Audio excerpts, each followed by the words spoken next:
run through the fire, I could conquer the night. If I can make it, if I try to draw the red light.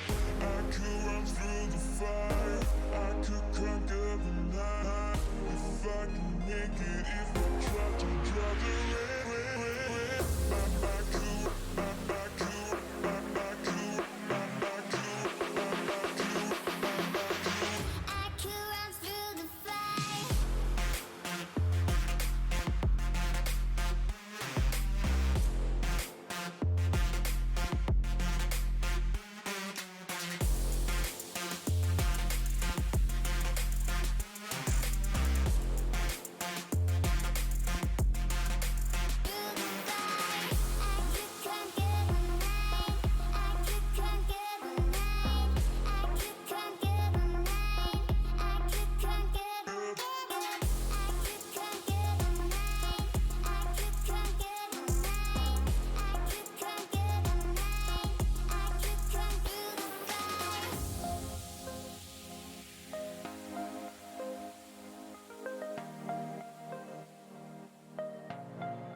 conquer the night. If I can make it, if I try to draw the red light.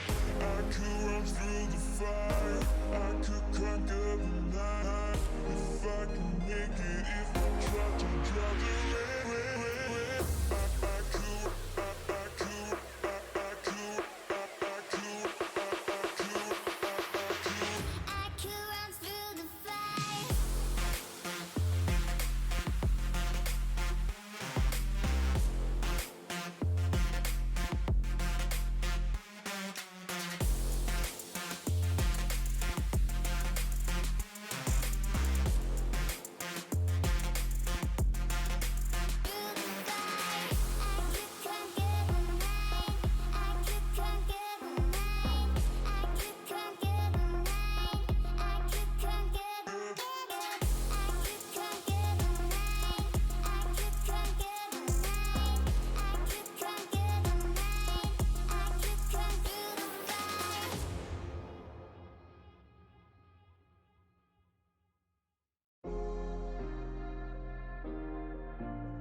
Thinking that I could have done something, but now I'm left with an empty heart. No making amends, no waking up beside you and holding you till we forget it all. How could I know there was no second chances? Like dominoes, my life got really scattered. You couldn't keep the door shut, and now the frostbite's creeping in. 'Cause I've been stone cold since you left me here. So come home, why won't you reappear? Things that I said came out totally wrong. Can't speak of the truth when it's tainted. I fell into a big black hole. It got me stone cold.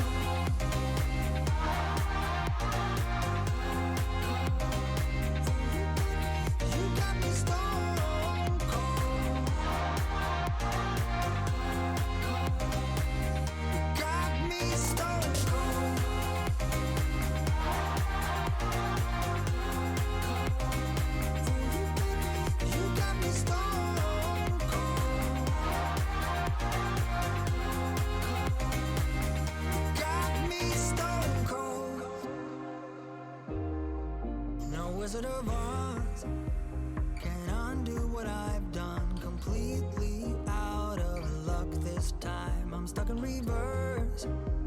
I gotta get away now, but I can't seem to take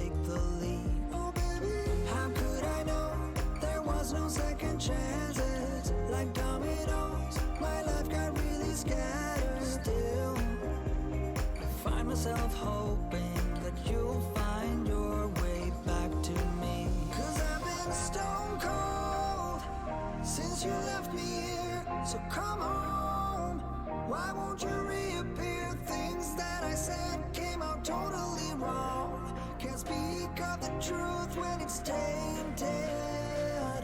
I fell into a big black hole.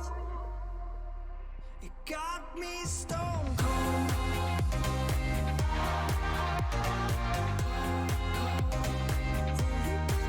You got me stone cold.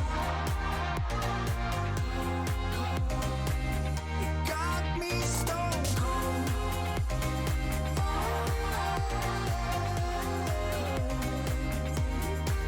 You got me stone cold.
Welcome, guys, to the second installation of Industry Insights Season 2 for the Badass University All-Stars. Today, I have another lovely guest with me, Zach from DarkZero and Santa.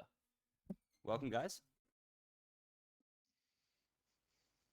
That's me. Yeah, well, welcome. I mean, thank you so much for coming on. It's been really great to have, some of the people that we've had on, and honestly, a great addition. I think we should really, kind of different to, people usually are on, especially with, running DarkZero. I think we should really get started of what really pulled you in to, change into like esports.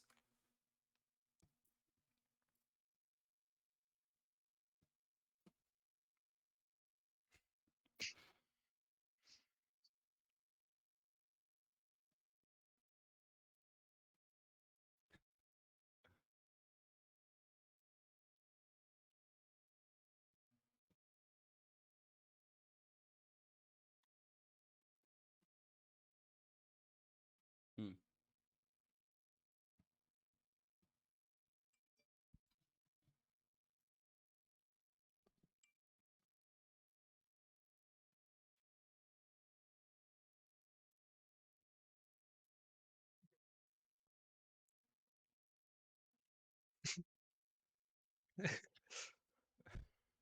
We love a little technical blip.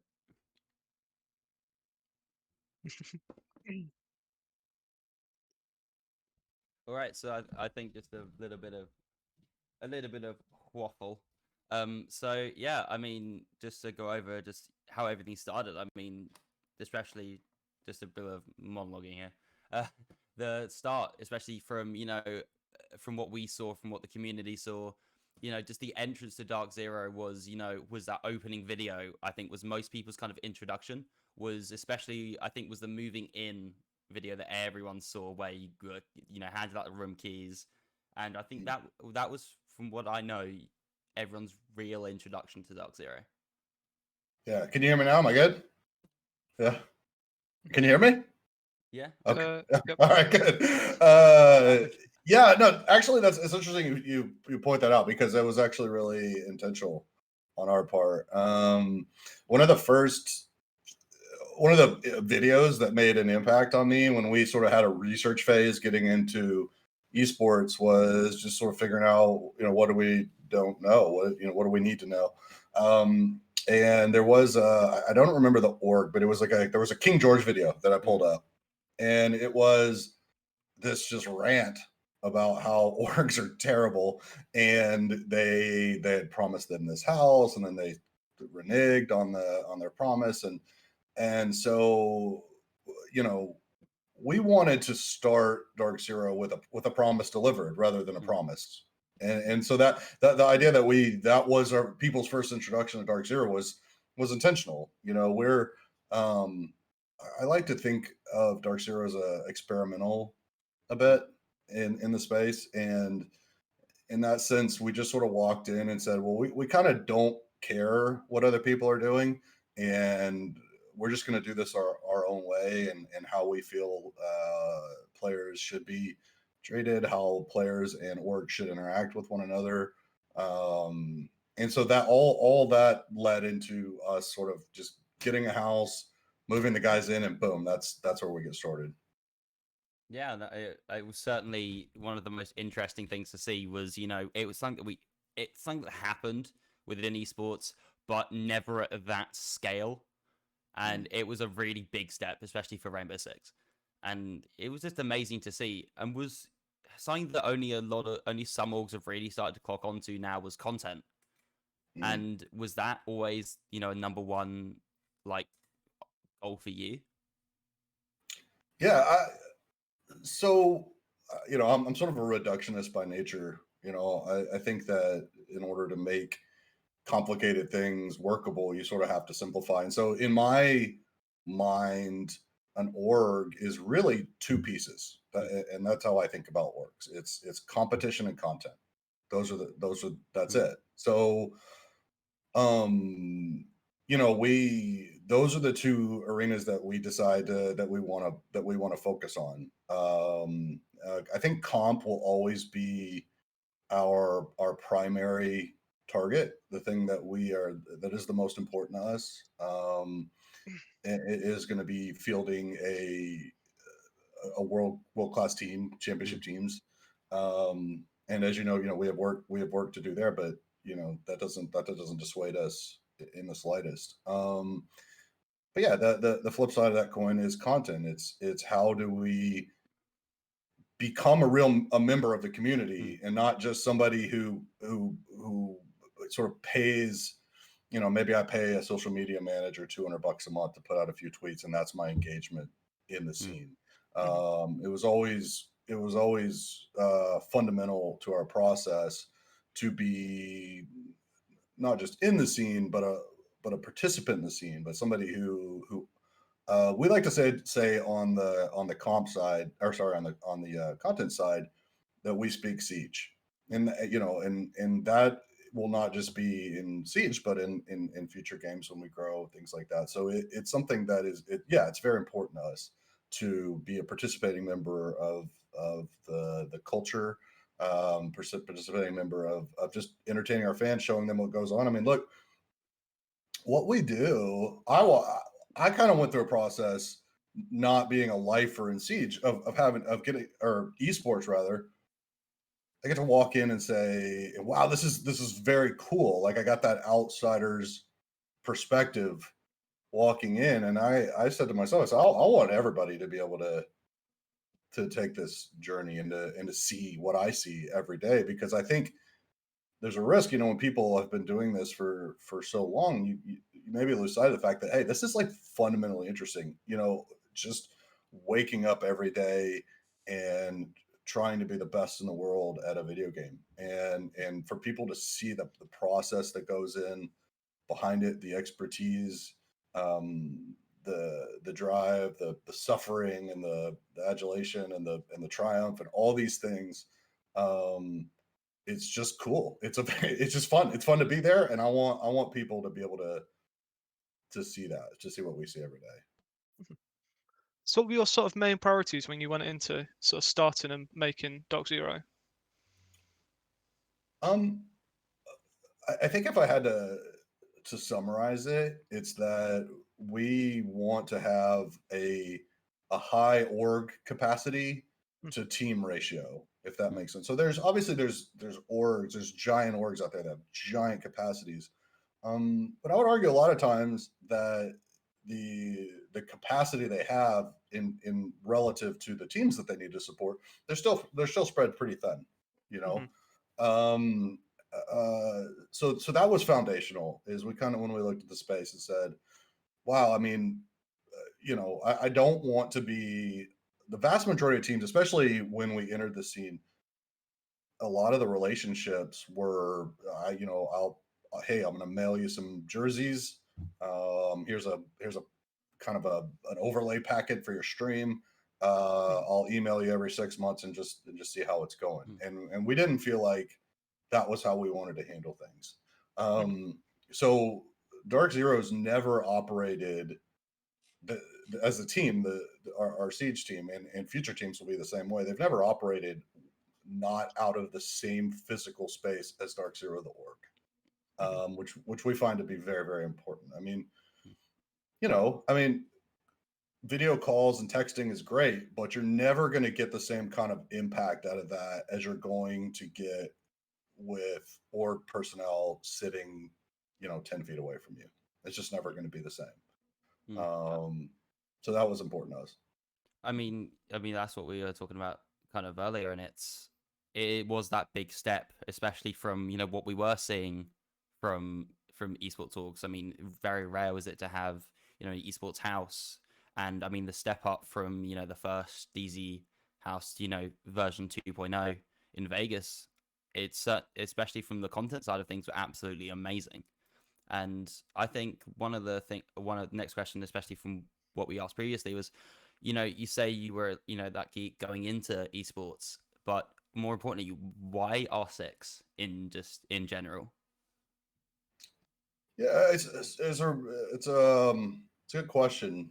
We spent a lot of time trying to decide what was going to be our first step into the space, and I don't know if I've ever said this publicly before, but actually we were going to be a CS:GO org. That was, I would say, probably about 60% of the time between deciding to found DarkZero and our sort of first day in public. Probably 60% of that time was spent with the intent of being a CS:GO org. One of the major drivers for us is growth. Another issue that's tremendously difficult in esports is finding a scene that you can invest in, and by invest in I mean long term, like over the course of years and years, right? And so you really have to put a lot of rigor into understanding what scene you think is a growth opportunity that is going to be there for a long period of time. Because the last thing you want to do is go invest millions of dollars into a scene and then the game just sort of disappears, right? Or the esports scene disappears. So we took one of the things that led us to CS:GO and Siege was that they're places we can add as an org. I'll juxtapose that with, like, say, a fighting game. Like that, I don't know how as an org I can add to a guy who's out there competing in fighting games. I don't know how I can make him better, how I can support him in ways that will really impact what he's doing. Having said that, there's a ton of impact on these team-based shooter games, right? I mean, they're organized. They benefit quite a bit from analytics. That's actually my background was in analytics when I was working in the trading space. Leadership, structure, all these things add a lot to a Siege team and a CS:GO team, and not so much in other sports. So that was a big part of it. The health of the scene was very, very important to us. One of the reasons that we pivoted away from CS:GO was that we just didn't feel great about the prospects in North America for CS:GO. Not to say that is forever and always going to be the case, but that was how we felt 2 years ago when we were deciding what to do. And we've always felt, and I still feel, I think the sort of final conversation I had with the stakeholders in our business, and said, look, this is why I want to pivot, was the growth element in Siege. And I think it was this, we came to this conclusion that Siege is a top tier 2 esport that we very much feel wants to and will become a tier 1 esport. So rather than coming into a scene that's already developed, already there, like, let's find a scene that we can really make an impact in and grow with. And that's why we end up with Siege. It's not just within DarkZero's history then, but esports in general. What would you say your favorite moment has to be? My favorite moment in esports, golly. See, I'm gonna have a hard time. I'm gonna have a hard time being unbiased here because, you know, I think that my favorite moment in esports personally was winning the North American Championship stage 1 this year, and that's just because it was so personal, you know, and you know, it was fruit of our labors. You know, I think that we want to win so badly, you know, and that's to me, that's what I tell our team all the time. Like, that's our superpower, guys. You got to want it more than anybody else wants it. And you know, I do think it's difficult in esports in particular. There's a bit of a waning cultural issue where people do sort of treat it like playing a video game, and they don't want to sort of cross that bridge in their own mind to say, look, I'm going to put everything I have into this, right? I think there's this, you know, one of the elements within the esports culture that we try to shy away from is this whole idea, well, I lost because I was memeing, or I lost because, you know, you're a tryhard and that's why I lost. We relish the tryhard label. We are the tryhards, right? And that's okay. And so, because we've already decided that's what we're going to do. We're going to try our hardest every time. And a lot of people, I believe, shy away from that mentality because it's much more painful to say, I gave it everything I got and I still lost. Right? That's a painful thing. And it takes a very mature person to be able to say, I tried my hardest and I lost, you know? So yeah, I mean, you know, anytime we deeply care about our team. I deeply care about the guys on the team, and so to see them finally get some results in the way that they want to was massive for me.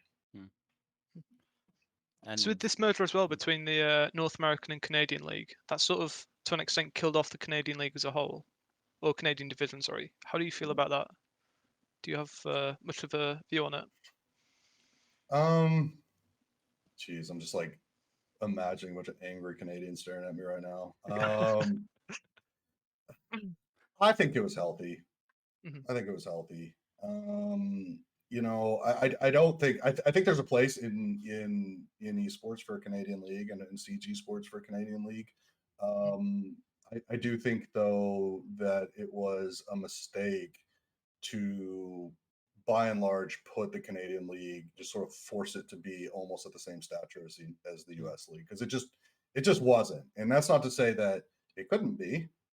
Sure. I mean, but I think that we have to take a realistic look at this. And the truth of the matter is there are a ton of very good Canadian players, but they play in the US.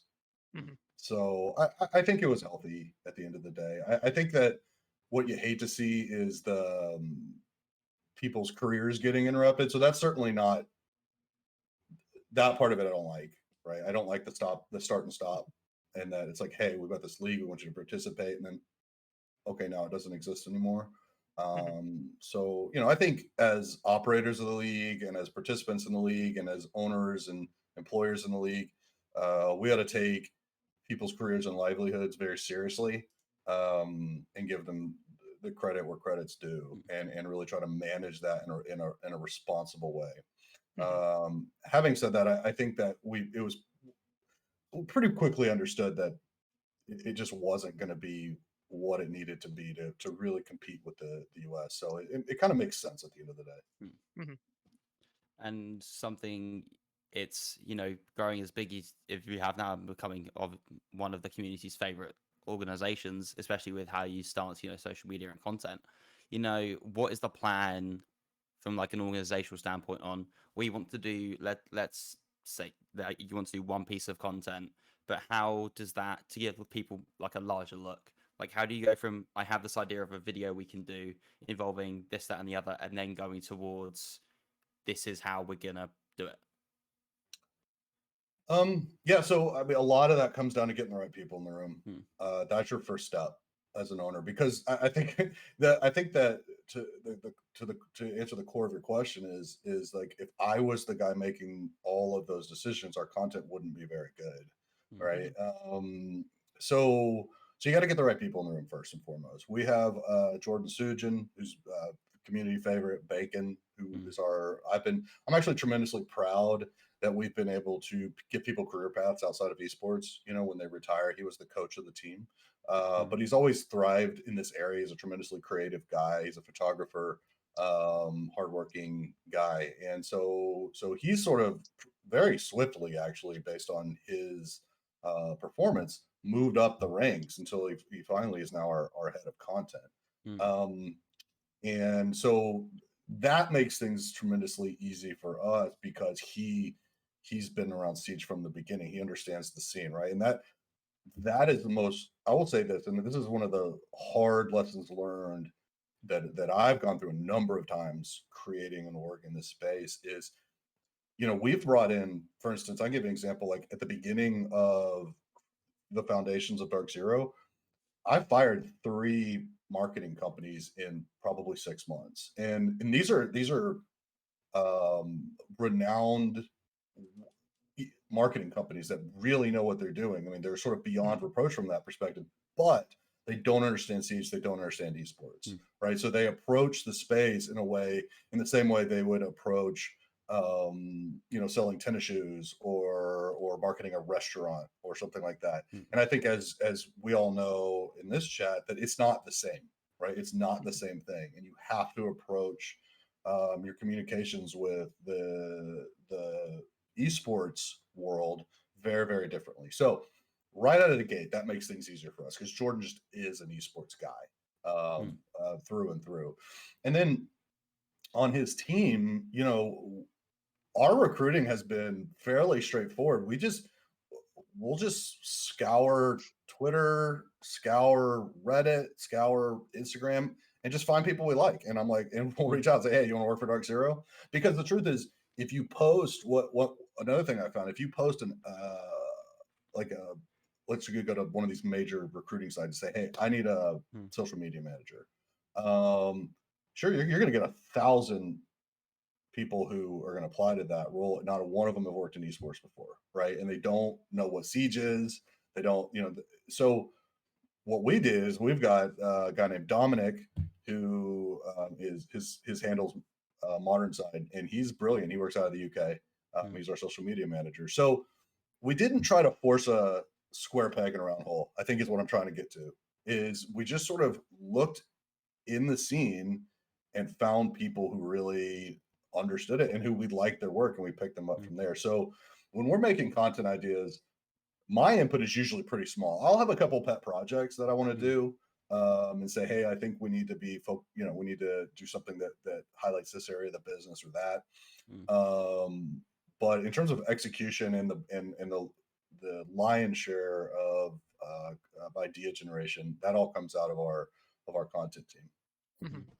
And staying, kind of staying on the same content creation side of it. I mean, 2 absolutely amazing pickups for your content creation team. You have Get Flanked and Lonnie Lightning. And I think Lonnie really, really took off after SI last year.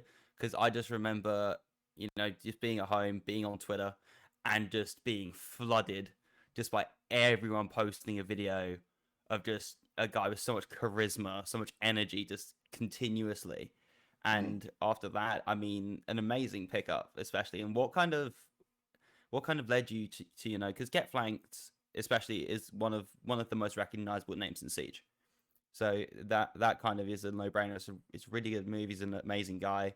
And especially, but for Lonnie Lightning especially, what was your kind of process there? Because especially with someone who wasn't as big, but with that same kind of energy, what was your stance on that? Yeah, let me address Lonnie, and then I want to circle back to Dylan to Get Flanked. But I would like to say, I mean, that's what the process is. I think you may be disappointed. These are literally a guy who just cracked me up, and I was like, I want to hire this guy. Like, and it was pretty much that simple. In terms of why that was, like why we sort of crossed that line and decided to hire him, there's a lot of reasons. One, I could see the same things you do, which is he's just tremendously talented. 2, he's a bit of a rarity, really, not just in Siege but in esports. There aren't the vast majority of people who are content creators in the esports space are personalities, and there's nothing fundamentally wrong with that. There are very few entertainers, very few real entertainers, and Lonnie is unquestionably an entertainer. So he is somebody who not only can in a sort of roundabout way, Lonnie actually circles right back to some of our core business model, which is we don't have typical content creator relationships. Again, a very typical content creator relationship is, hey, like, I'm gonna sell some ads on your verticals on your stream. I want you to produce X amount of content for my channels, and that's it. And here's some stream overlays, and that's kind of the relationship. I think, as you can see from one thing I'll point out from both those guys is those are DarkZero guys, right? Like, they're DarkZero guys through and through. Lonnie comes out to the facility all the time. Dylan is been with us from day one, actually before day one.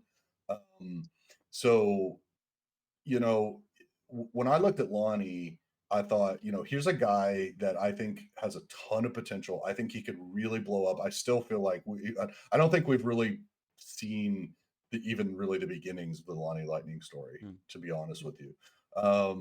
And then, so there's that. So that's great. And then also, you may notice that we've done a ton of content with him in it, right? Like, the first thing I thought of when I saw Lonnie is, I want to make a video with Lonnie Lightning talking shit to SSG, right? Like, that he can be the guy who who we just run ads or run like like org engagement comp ads, and he can be our guy, right? And he's brilliant at it.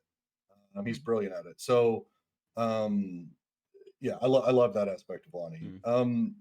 Dylan, Dylan's really special to me personally. He, you know, when you're putting everything into an org and you really want it to go, and obviously, you know, it's, you know, I live and breathe DarkZero.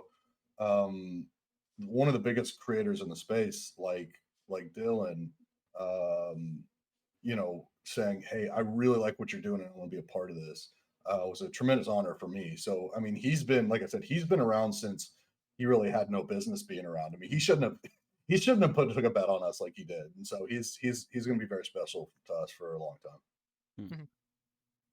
So when you started off with DarkZero, then do you ever expect it to be the size it is now in terms of sort of popularity and success? I sure hoped. I sure hoped it would. You know, we're so honored though by, you know, our fans and people who support us. You know, but again, we have big plans, and you know, again, you haven't really even.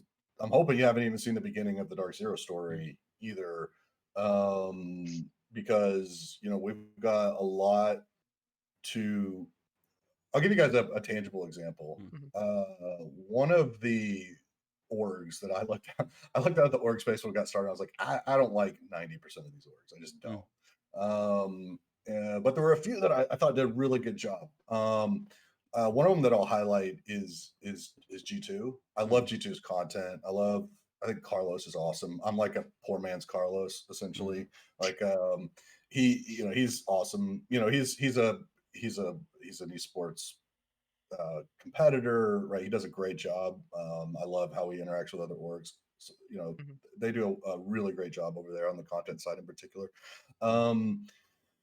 And then, but I will say, if there was a single biggest influence for us, it would be Astralis.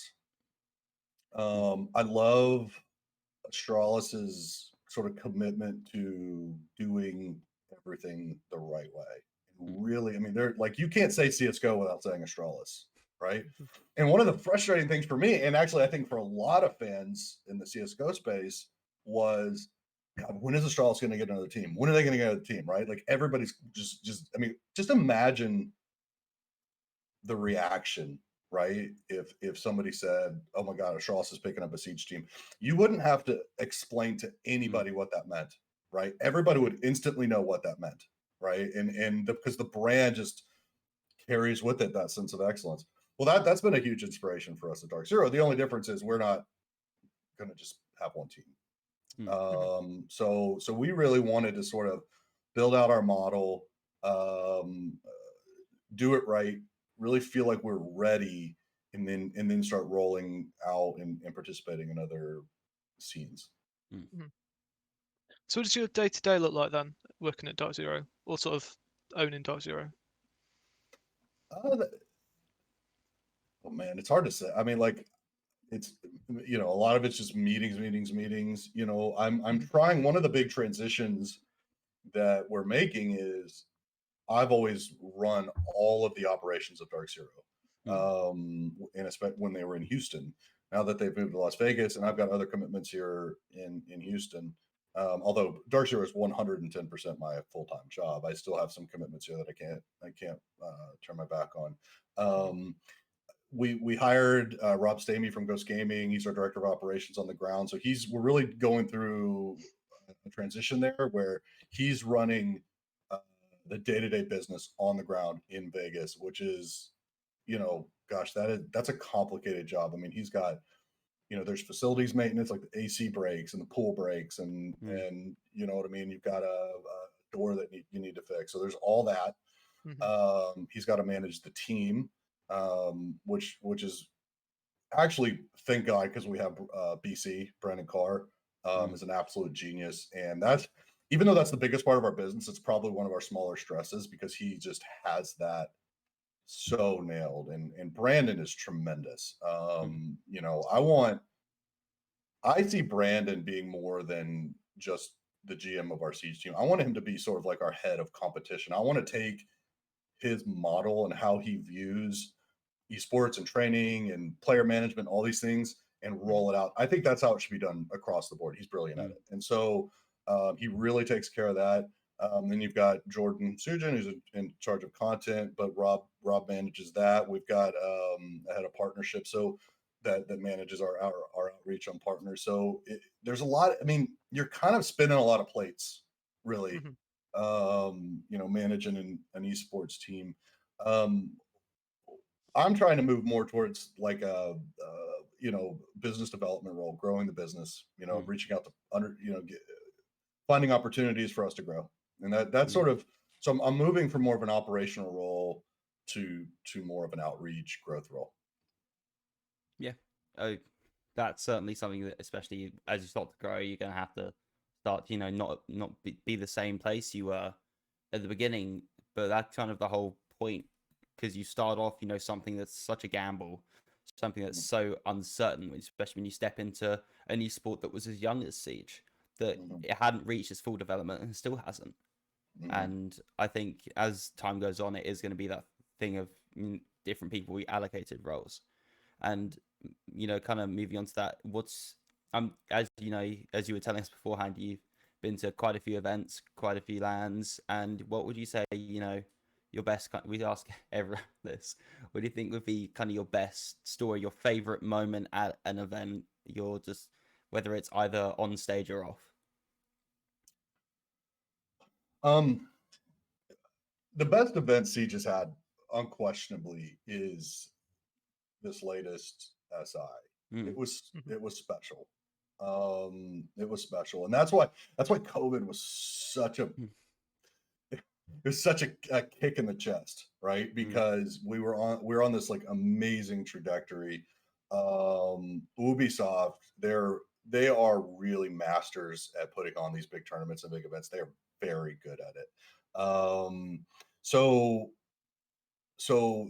being at that last SI was special because it was you could very tangibly see where we're headed, right?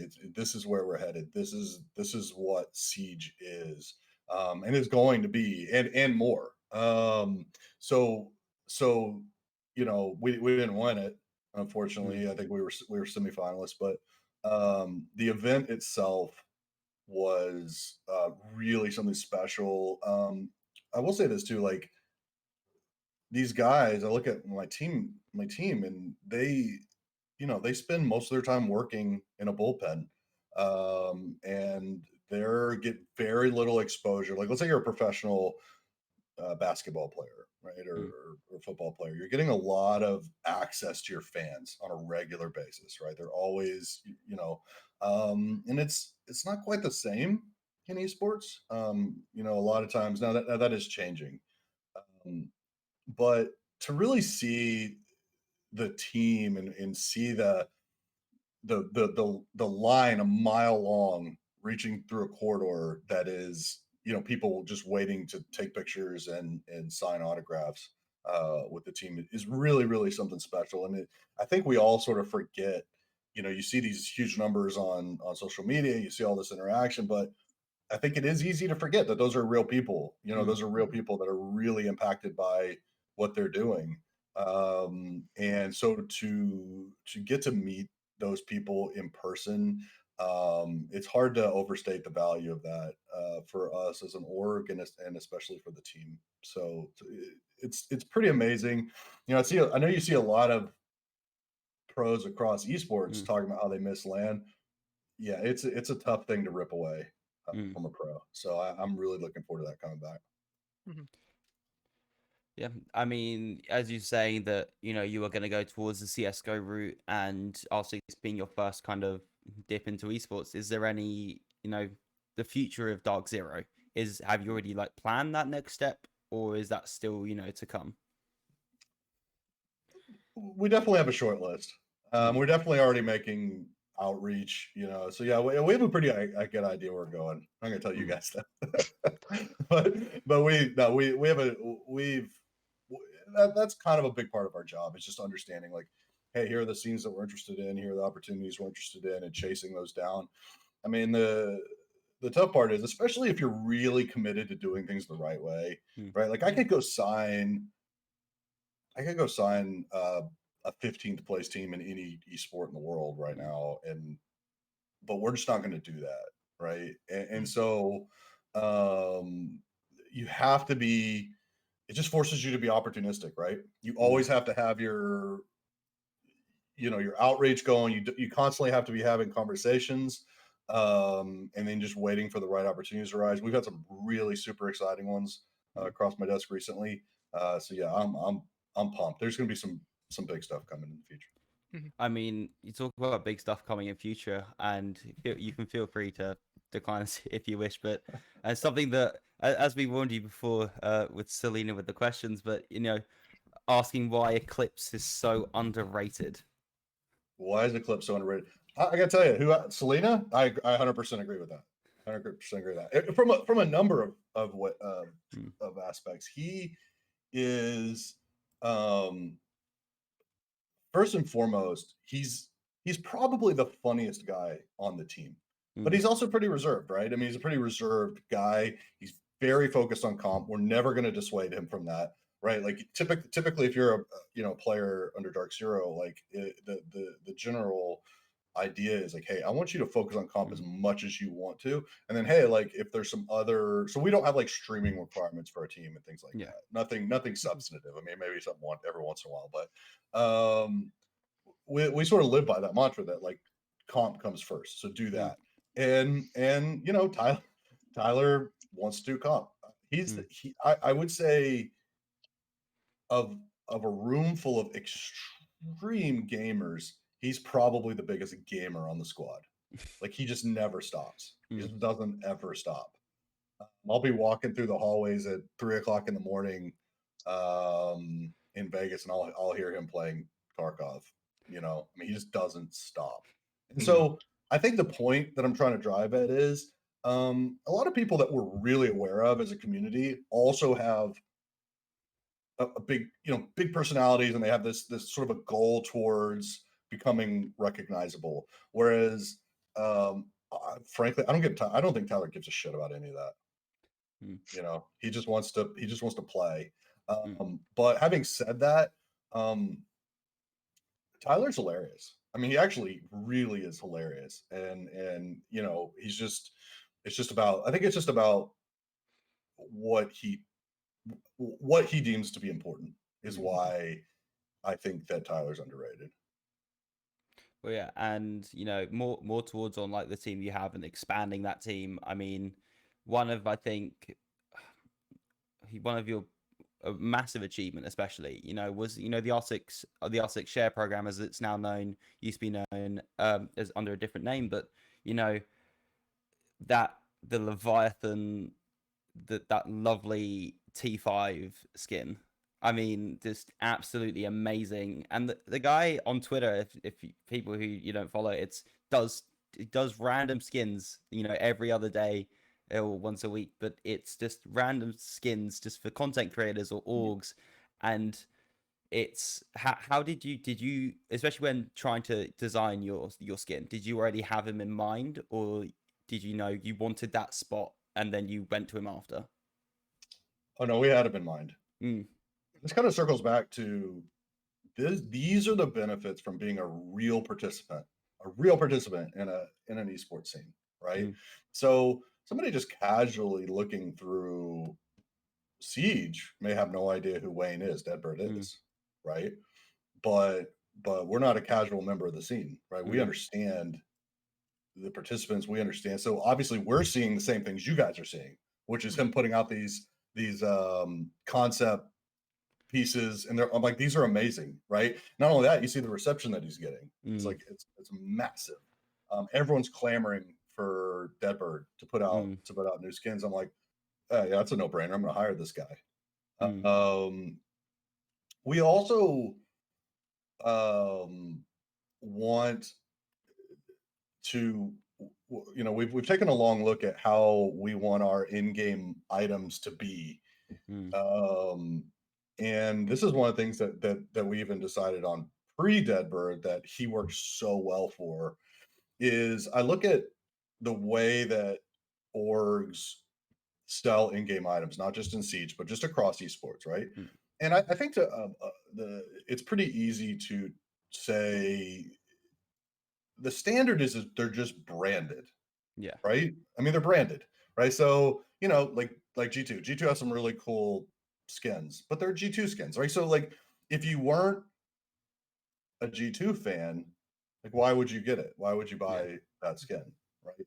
And we've really made the conscious decision that we want to have our in-game items not just now, but in the future be something that really anybody would like. So we want to provide value beyond just being a DarkZero fan. So I think it's very cool too, because like DarkZero fans can say, "Hey, look at what my org is doing. This is awesome."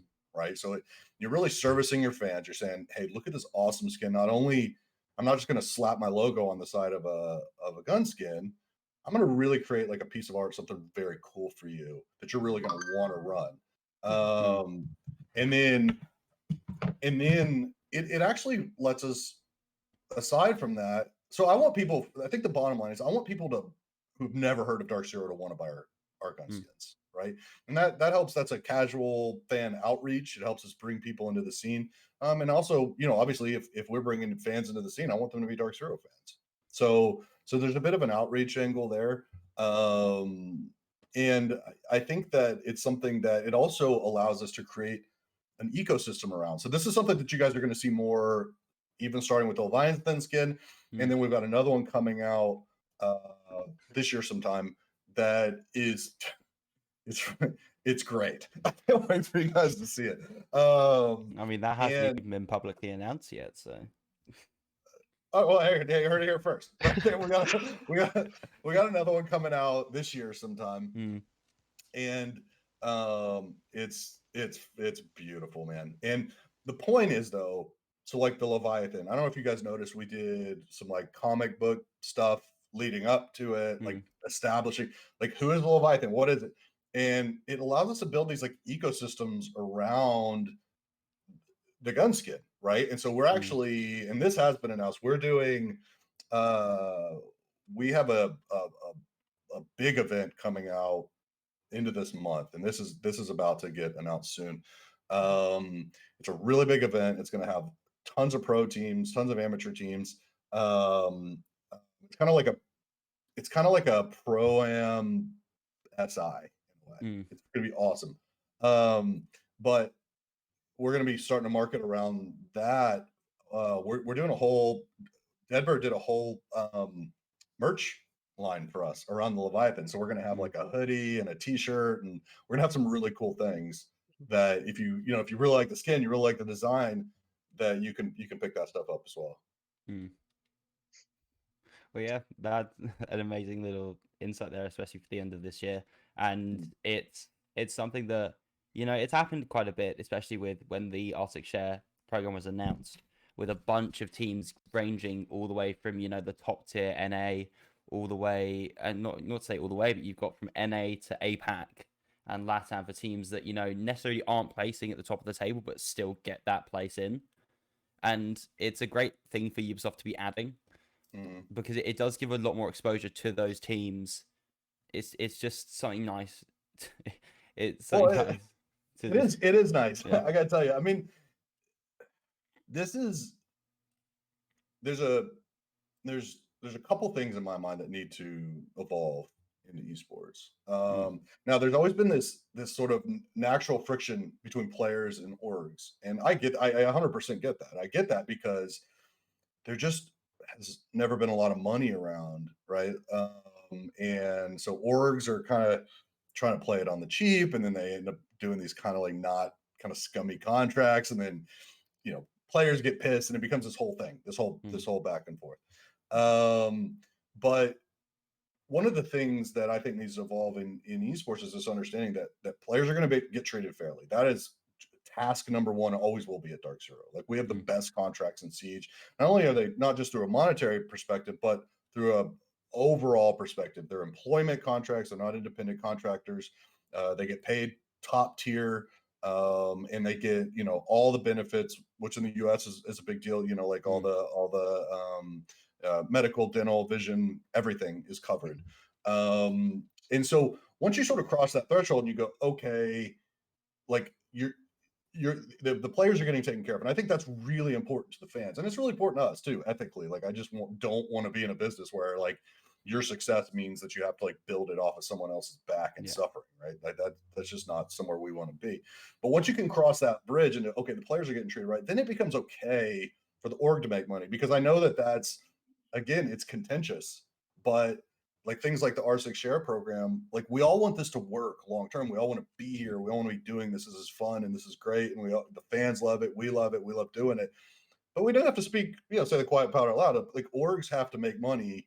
And I would bet if you just sort of were able to peek under the hood of every org you've ever heard of, I bet you'd be shocked to see who's losing money. Pretty much every org on the planet is losing money. Now, so you have to start chipping away at that. So this becomes a sustainable business, right?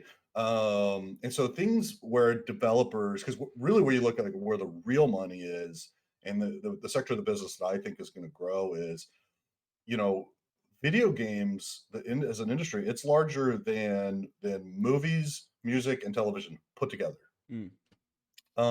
It's a behemoth, right? And there's all this money being made, and so that developer support, I think that developers are going to start understanding me, because like, can you name for me one popular esport that doesn't also sell a ton of copies of the game?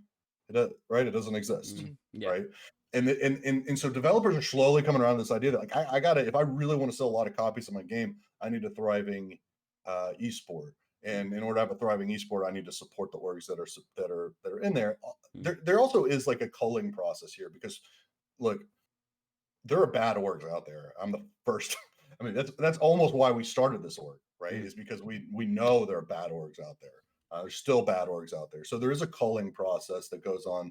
But I think at the end of the day, where we're going to reach is some orgs will survive because they're doing the right things. And then those orgs that are surviving because they're doing the right things will be in more demand from developers, because you remember like some of the things that have even happened in Siege, right? Like we've had rosters implode, especially here in NA. Players get dropped. It looks, I mean, forget like that it's kind of unethical, that we care, it's the burden's on us as orgs. By the way, I will say this, everyone beats up on Ubi when this stuff happens, and look, there is an element there. I will admit that there's an element that the dev has some responsibility here. But at the end of the day, those players are not signed with Ubisoft. They're signed with their org, right? And it is the org's responsibility to make sure that they are treated fairly, right? So again, this comes back down to that culling process that at the end of the day, there will be good orgs left standing, and then their services will be demanded within esports space, and the ones that suck will go out of business, and that's fine with me. Yeah, I mean, a lot of people do give a lot of shit to Ubisoft, especially in the past few years with the NAL. I mean, I haven't seen any community just rival up against the Big Dad quite like some of the stuff there. And it's something that we don't really see or understand here over it in EU, because it's just every, CL season, every like PL season, like when someone gets dropped, they just disband. And it's not something that we see here an awful lot, but it isn't the fault of them, but it's a nice perspective to kind of see, because the different cultures are very different, to say the least. No, I agree. I mean, NA, if you look at the structure of the Rainbow Six Siege League, NA is sort of like the high cost, high reward segment. I would argue right in there with EU. I think that probably if you'd asked me this 2 years ago, I would have said that EU was the predominant league within R6 Esports. I think today we've seen some shift there. I think NA is probably the predominant league within the league, but we're not talking about miles of difference either, right? I mean, these are things that kind of go back and forth. I mean, obviously, Pangu and Fabian doing their thing. I mean, Jesus, that was something to behold. I honestly don't know that will ever happen again in Siege. We'll see, but like, God, that was impressive. So that really buoyed EU. NA is certainly the highest cost area, especially given that we live in Vegas and we have to have like housing costs and all these things. So what that leads to though is people getting in over their head, to be honest with you. You know, orgs get in here, they don't quite get it. They don't quite understand like what they're going to have to do to survive in this space. And it does. NA Siege requires a heavy commitment. And you know, any org that's not really down to take on that commitment is likely to fail. More on like, well, we're gonna open it up to chat in a minute because we're almost out of time. So if Chav has any questions, please feel free to ask. One of the things I want to stay on, talking about different regions. Is there any specific, team or region of Siege? Let's say DZ's on the main stage. Is there any region or team that kind of would make you not doubt, but it would be, a real stand that you think would be a real standing for DZ and would have you like on the edge? So the question is like, who do I be scared to play? Yeah, pretty much. Man, that's a tough one. There are some like the top of LATAM is pretty scary. There's also some really solid EU teams. I think that had this last SI played out, the top, let's say the top 6, top 8 would have been probably, I think the way I look at it right now is that like if you look at the bottom parts of the league, like the bottom 4, NA would likely be one of the worst. So we're very top heavy right now. We're very top heavy, but when you're going to LAN, like those are the ones that show up, right? Yeah. Whereas I would argue EU, the talent has become more spread out.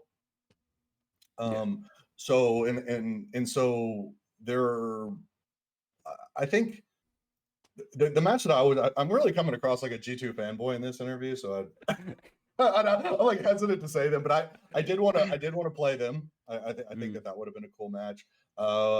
Nip is always nasty, and I think that we'd like our revenge on those guys as well. They knocked us out. But we walked into NA. We were walking into SI very confident around NA, and those being the biggest challenges for us. One from chat. Apart from DarkZero players, what players do you rate the most? This could be due to work ethic or commitment.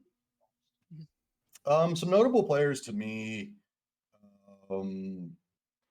I have a love-hate relationship with Troy, Canadian.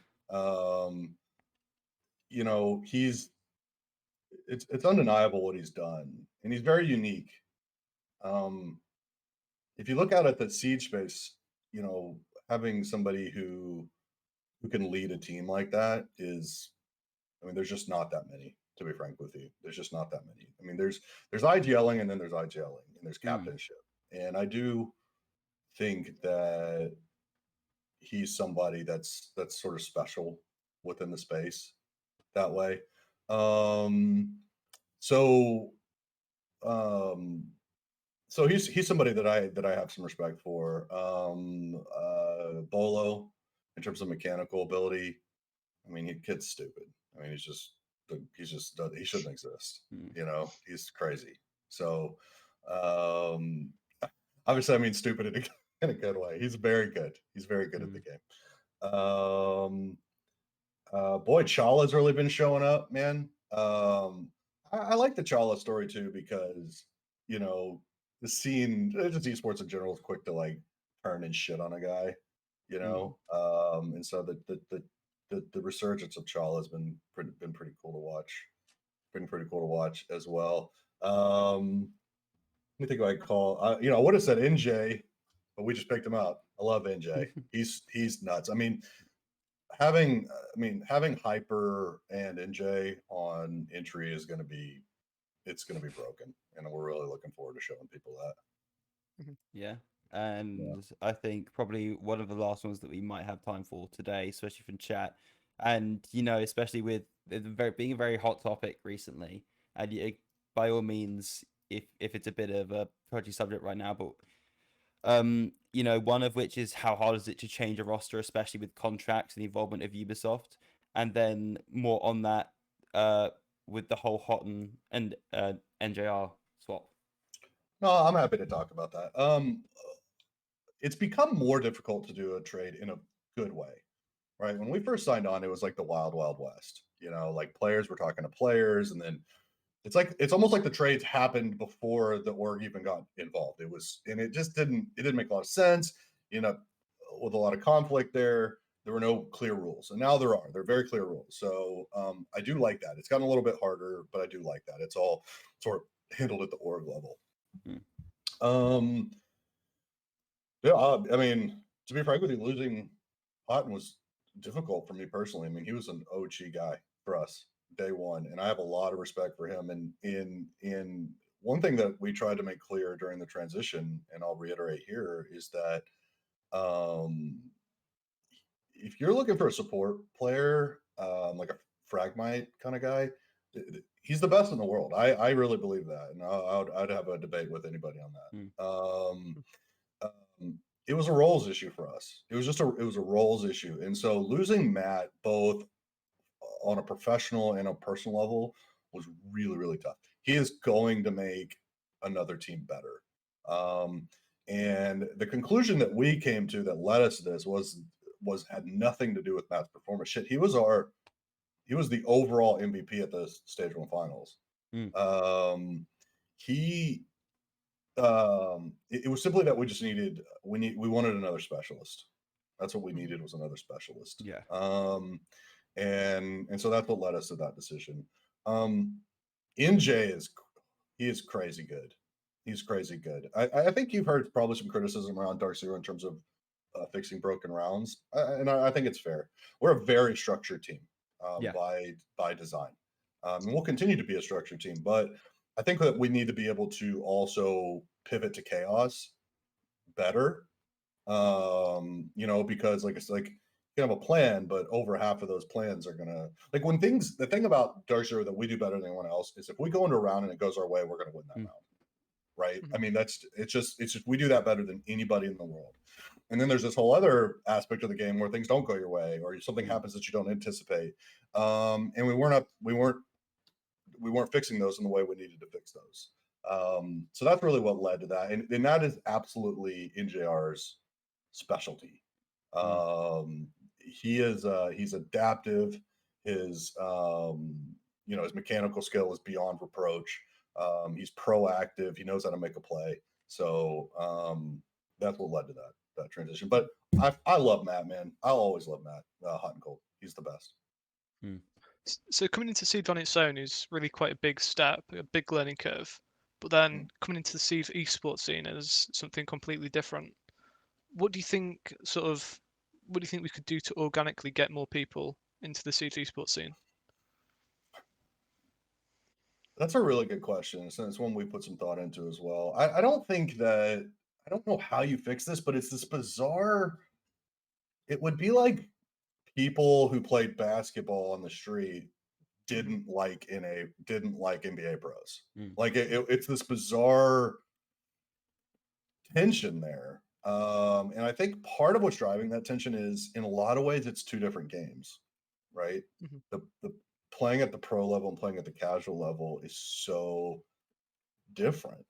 Now, I don't think we need to be highlighting or supporting these differences. I mean, it is fundamentally the same game.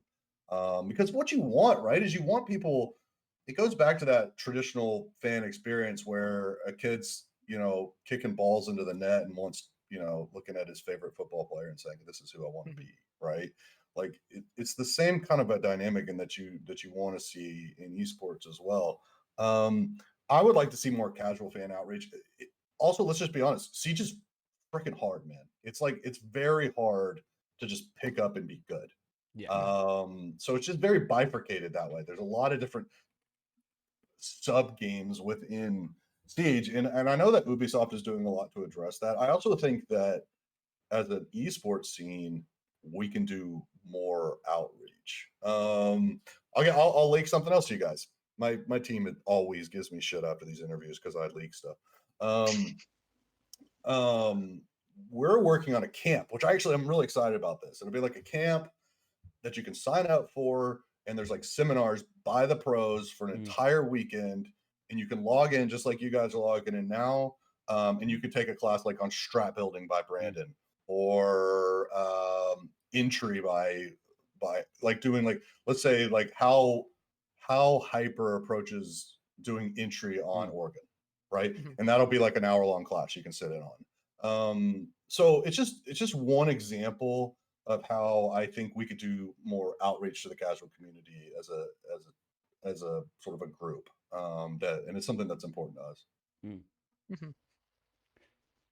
But yeah, I think that just about wraps us up on the hour. Thank you everyone for, thank you Zach for coming on. It's been an amazing hour, especially sharing, your views, future plans, everything for the leak or two. But it's certainly been a fun hour. But yeah, thank you so much for joining us. Thank you everyone else for joining us today. Tomorrow we will be having Ollie Hatton and Ace of Pirate on, so please make sure to tune in for that as well. But yet again, thank you Santa, and thank you Zach for joining us today. Thank you. For everyone here at Badass, thank you so much. We'll see you guys tomorrow.